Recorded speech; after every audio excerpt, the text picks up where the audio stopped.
మంచి తండ్రి లాంటి సేవకులు కావాలి. మీరు గుండె మీద చేపెట్టుకొని చెప్పండి, ప్రసంగికులందరూ మంచి తండ్రులేనా? ఒకవేళ ఒక మంచి తండ్రి గొప్ప ప్రసంగికుడు కాలేకపోవచ్చు.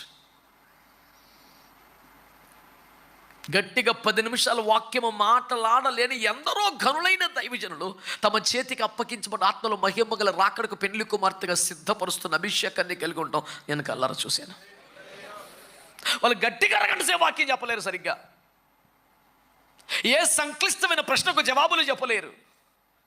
కానీ వారు ప్రభు సన్నిధిలో మోకాళ్ళ మీద దేవుని సన్నిధిలో ప్రసవేదంతో కన్నబిడ్డలే. ఆ సంఘం అంతా వాళ్ళు ఎత్తుకొచ్చిన వాళ్ళు కాదు, కన్నీ వదిలేయలేదు, కాపాడుకుంటున్నారు కన్నీళ్లతో, ప్రార్థనలతో. వాళ్ళు ఎలాగైనా మహిమ గల రాకడకు సిద్ధపరచడానికి ప్రయాసపడతా ఉన్నారు.